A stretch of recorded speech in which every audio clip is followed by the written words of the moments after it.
I don't know why singakhuluma uSteven Pienaar because he's one of the greatest players abaye baphuma la South Africa. Ama-legend ala South Africa, we don't take them seriously. Ama-country phesheya awuze abaclaim labantu athi abantu bakhona because ibhola liningi alidlala adlalela phesheya but wayedlala isquad sale South Africa, wayedlaleli Bafana Bafana. Waqala ku-Youth Academy ye-Ajax Cape Town. Ajax Cape Town kudala iproduce ama-talent ansonto kakhulu abadlali abanjengoBenny McCarthy nabo baphuma kwi-Ajax bayaphesheya. Wasuka kwi-youth waya kwi-first team. Wathi esuka kwi-first team yamlanda i-Ajax Amsterdam. Mase ele eNetherlands ilapho khona ithalente lakhe lashayina khona cause ama-team amaningi ase-Europe ambona ukuthi uyadlala impela lo mshito. Wahlala 5 seasons kwi-Ajax.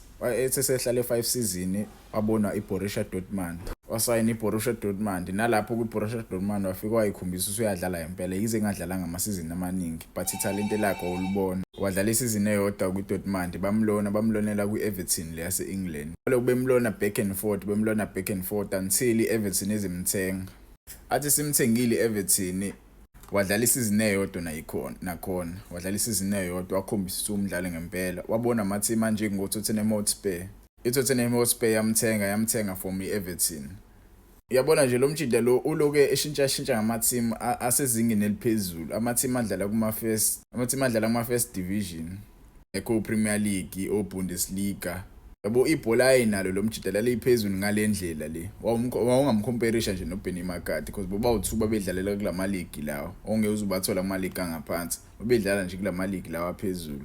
After Tottenham Hotspur bamdayisa futhi bamphindisela kwi-Everton. Ungasho ukuthi uyi-legend le-Everton uSteven Pienaar because indlela ayedlala ngayo kwi-Everton babemthanda impela. There are clips of him ehleze epost kwi-Everton okhombisa khona usayedlala impela lo mjida lo.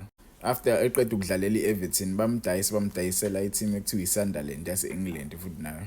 Bamdayisa kwiSunderland. Nakhona kwiSunderland wafike futhi wadlala ibhola eliphezulu. KwiSunderland ngale ikhathi eyiphezulu idlala kwi-Premier League. Ngokwakhe kodwa isifiso sakhe efuna ukuzoretire la eSouth Africa. Okuyiphupho agcina elifezile lelo cause wabuya wazodlalela iBidvest.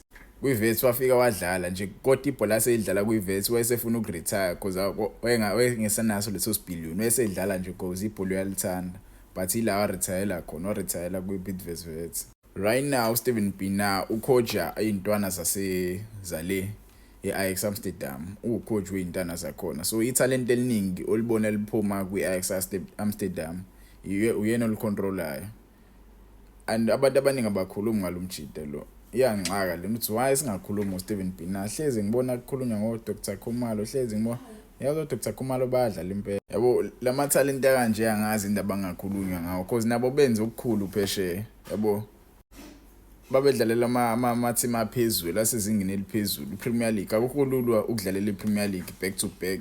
Yabona nje lo mjida lo le-colored le-Pirates uLyle Foster nayo nje ubeyade edlala kweBurnley abantu abaningi bebekupraise lo ingathi into enkulu sebuyele ehlathini manje lo mjida lo angikhumbuli ukukhulunywa ngaye kakhulu because wedlalela ama-club ahlukahlukene adlala ibhola eliphezulu. So we need to recognize our legends before they are gone. Sibaneze ama-flowers abo mfethu. Because lo mjida lo ibhola lakhe.